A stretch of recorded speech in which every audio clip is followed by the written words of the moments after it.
जरा वेगळ्या चवीचे, करायला एकदम सोपे, एकदा तयार करून ठेवले की बरेच दिवस पर्यंत साठवून ठेवू शकता आणि छान मस्त कुरकुरीत होते. मुलांसाठी तर एक नंबर खाऊ आहे हा. थोडीशी गोडसर चव याच्यामध्ये असते आणि तुम्ही बघू शकता किती कुरकुरीत हे चिप्स झालेले आहे. असे गोल लांबुळके तुम्हाला पाहिजे त्या आकाराचे तुम्ही करू शकता. मुलांना थोडासा वेगळा फ्लेवर पाहिजे होता म्हणून एक वेगळा मसाला त्याच्यामध्ये घालून घेतला आणि तो फ्लेवर मुलांना फार आवडला. तुम्ही हे असेही खाऊ शकता किंवा तुम्हाला काही फ्लेवर वगैरे पाहिजे असेल किंवा थोडासा मसाला दुसरा काही टाकायचा असेल तर ते टाकूनही तुम्ही हे चिप्स खाऊ शकता. नमस्कार, Sushma healthy wealthy recipes and salad मध्ये सर्वांचे खूप खूप स्वागत. आणि आता आषाढी एकादशी आहे आणि बहुतेक सगळ्यांनाच उपवास असतो आणि सगळ्यांना वेगवेगळं काहीतरी असं खायचं असते. म्हणजे एकादशी निमित्त खायची कशी रेलचेल असते. तर आता झटपट होणारे आपण रताळ्याचे चिप्स कसे करायचे ते पाहणार आहोत. पण त्याआधी जर तुम्ही माझ्या चॅनलवरती नवीन असाल किंवा अजूनही माझे चॅनल सबस्क्राईब केलं नसेल तर प्लीज चॅनलला सबस्क्राईब करा. रेसिपी आवडली तर जास्तीत जास्त लाईक करा, शेअर करा, तसेच बेल आयकॉनला पण क्लिक करा जेणेकरून माझ्या नवीन व्हिडिओचे नोटिफिकेशन पहिल्यांदा तुम्हाला येईल. आणि चला रेसिपी बघूया. तर त्यासाठी इथे मी 3 रताळी घेऊन घेतली. रताळ्याला माती भरपूर असते त्याच्यामुळे ते चांगली स्वच्छ करून घ्यायची आणि खूप लांब लांब रताळी आहे त्याच्यामुळे मी ही तोडून घेते. हाताच्या साहाय्याने तुटत नसेल तर थोडंसं चाकूच्या साहाय्याने तोडून घ्या म्हणजे ते व्यवस्थित स्वच्छ होतील. आता ही सगळी रताळी धुवून झालेली आहे, ती मी बाहेर काढून घेतली आणि या सगळ्या रताळ्याची आपल्याला सालं काढून घ्यायची. आजकाल 12ही महिने मार्केटमध्ये रताळी अवेलेबल असतात आणि ही लाल रताळी शक्यतो 12ही महिने मिळतात. पांढरी रताळी जी आहे ते ठराविक सीझन मध्येच येतात. आता या सगळ्याचे सालं काढून झालेले आहे आणि आपण हे परत पाण्यामध्ये टाकून घेऊ. सालं काढून झाले की नाही तर बाहेर राहिले ना तर ते असे काळे पडतात आणि त्याच्या टोकाला वगैरे असं काळपटपणा असतो कारण ते जमिनीत असते ना. तर ते सगळं काढून घ्यायचं आणि बघा छान रताळी आहे, पांढरी शुभ्र असणारी रताळी घ्यायची. आता ही मोठी मोठी रताळी आहे कारण आपल्याला याची चिप्स करायची आहे. तर आपण याचे तुकडे करून घेऊ. तर खूप छोटे तुकडे नाही करायचे, असे लांब लांब चिप्स व्हायला पाहिजे अशा पद्धतीने याचे तुकडे तयार करून घेऊ आणि हे पाण्यातच राहू द्यायचे. रताळ्याचे चिप्स पाडायच्या आधी ही तयारी करून घ्यायची. म्हणजे कढईमध्ये तेल वगैरे टाकून घ्यायचं. तर पाहिजे तेवढंच तेल घाला, खूप जास्त तेल घालू नका.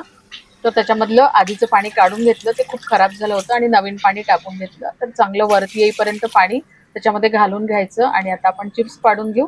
तर त्याच्यामधलं एक रताळ घेतलं आणि त्याला कोरडं करून घ्यायचं कापडाने आणि चिप्स पाडणीवरून चिप्स पाडून.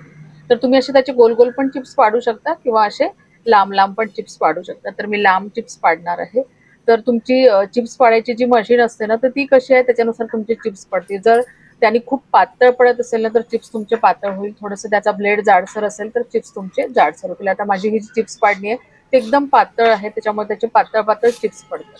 तर अशा पद्धतीने याचे चिप्स पाडायचे. म्हणजे आपण एकदा घासलं ना तर परत ते मागे नाही ओढायचं. एकदा घासलं की परत ते वरती आणायचं रताळ आणि मग परत घासायचं.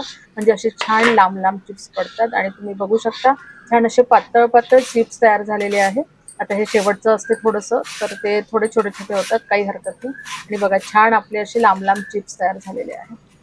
तर जेवढे आपल्याला तळायचे ना तेवढेच पाडून घ्यायचे. आता अजून एक आहे, चिप्स पाडता पाडता काय होते आपण जेव्हा एका डायरेक्शनने चिप्स पाडतो तर तिथे पातळ होऊन जाते आणि मग ते थोडंसं घासायला त्याला त्रास जातो. म्हणून अशा वेळेस काय करायचं, ते रताळ आडवं करून घ्यायचं. म्हणजे ज्याचे तुम्ही चिप्स पाडत असाल त्याच्यासाठी ही टिप्स आहे. आडवं करायचं आणि आडव्या याच्यात त्याचे चिप्स पाडून घ्यायचे. म्हणजे आडवं उभं असं करून त्या पूर्ण याचे चिप्स पाडून घ्यायचे. तर अशा पद्धतीने जर तुम्ही चिप्स पाडले ना तर प्रॉपर तुमचे चिप्स पाडले जातात. आता जेवढे चिप्स तळायचे आहे ना तेवढे चिप्स तयार करून झालेले आहे. एका ताटामध्ये टिश्यू पेपर टाकून घ्यायचा म्हणजे त्याच्यावरती आपण चिप्स टाकले की एक्सेस ऑइल जे आहे ते टिश्यू पेपर ऍब्सॉर्ब करून घेतं. खूप कडकडीत तेल गरम नको, मीडियम गरम तेल पाहिजे हे तळायला. आणि आपण टेस्ट करूया. तर बघू शकता तुम्ही आपलं तेल इथे परफेक्ट गरम झालेलं आहे. असे पटकन वरती यायला नको, ते हळूहळू यायला पाहिजे. कारण पटकन जर वरती आलं ना ते लगेच लालवट होऊन जातात आणि व्यवस्थित प्रॉपर मग ते कुरकुरीत होत नाही. जेवढे बसतील तेवढे चिप्स त्याच्यामध्ये टाकून घेऊया आणि छान झाराच्या साहाय्याने खाली वर वर खाल असं करत जायचं. म्हणजे सगळ्या बाजूने चिप्स व्यवस्थित तळले जातात. खूप जास्त टाकून घेतले ना तर मग ते प्रॉपर तळल्या जात नाही. आणि हे कसं रताळ्याचे चिप्स आहे ना, रताळी थोडीशी गोडसर असतात त्याच्यामुळे अशी पांढरी शुभ्र होत नाही. त्याचा जे सोनेरीपणा याला जास्त येतो रंग. आणि तुम्ही जर असे पांढरे शुभ्र काढून घेतले ना तर मग त्याचा कुरकुरीतपणा कमी होऊन जातो किंवा मग थोडेसे तुम्हाला साठवून ठेवायचे असेल ना तर ते कुरकुरीतपणा टिकून राहत नाही. म्हणून थोडंसं लालवटच हे होतात आणि लालवटच थोडेसे तळून घ्यायचे. तर बघा मी इमिजिएट तळलं आणि लगेच तुम्हाला दाखवलं तर लगेच हा कुरकुरीतपणा त्याला येऊन गेलेला आहे. तिथपर्यंत अशा पद्धतीने ते तळून घ्यायचे. आता आपण दुसरी पण बॅच त्याच्यामध्ये टाकून घेऊ आणि अशाच पद्धतीने आपले सगळे चिप्स आपण तळून घेऊ आणि तळून झाले चिप्स की त्या टिश्यू पेपरवरती टाकून घ्यायचे, म्हणजे ते तेल शोषून घेतात आणि मग दुसऱ्या याच्यामध्ये तुम्ही ते ट्रान्सफर करू शकता. आणि इथे आपले सर्व चिप्स तळून झालेले आहे. तुम्ही बघू शकता मस्त सोनेरी रंगावरती हे तळल्या गेलेले आहे, एकसारखे तळल्या गेले आणि छान पातळ झालेले आहे, मस्त कुरकुरीत झालेले आहे बघू शकता. आणि हा कुरकुरीतपणा बरेच दिवस असाच लागतो आणि मुलांनाही कुरुम कुरुम खायला मजा येते. आता तुम्ही एखाद्या डब्यामध्ये भरपूर दिवस साठवून ठेवू शकता. मुलांना याच्यावरती मसाला टाकून पाहिजे होता म्हणून मी त्याच्यामधले अर्धे चिप्स एका डब्यामध्ये घेऊन घेतले आणि त्यांना हवा असणारा मसाला टाकून घेतला. तर हा रेडीमेड मसाला आहे, गार्लिक चीज काहीतरी हर्ब्स होतं, तर तो मसाला मी घालून घेतला. तर जवळपास 2 चमचे मी टाकून घेतला, म्हणजे चांगला त्याला लागला पाहिजे ना, तर एवढा घालून घ्यायचा आणि हाताने टाकून घ्या म्हणजे सगळीकडे व्यवस्थित लागेल. आता डब्याचं झाकण लावून घ्यायचं आणि असं त्याला हलवत राहायचं, म्हणजे तो मसाला ना सगळीकडे व्यवस्थित लागतो आणि मसाला सगळीकडे लागला की मग तुम्ही मुलांना देऊ शकता. आणि हे तुम्ही साठवून ठेवू शकता, असं काही नाही.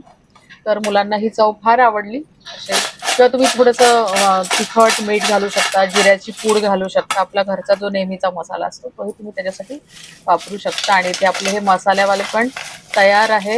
मुलांनी तर पटापट अगदी 2 मिनिटात हे फस्त केले, त्यांना फारच आवडले. आणि विशेष म्हणजे ना, हे चिप्स सारखे पदार्थ मुलांना खायला आनंद देतो आणि मुलं मग आवडीने एकादशी करतात. तुम्ही पण एकदा नक्की ट्राय करा. आवडले तर लाईक शेअर करायला विसरू नका. परत भेटूया अशाच एका छानशा रेसिपी सोबत. तोपर्यंत धन्यवाद.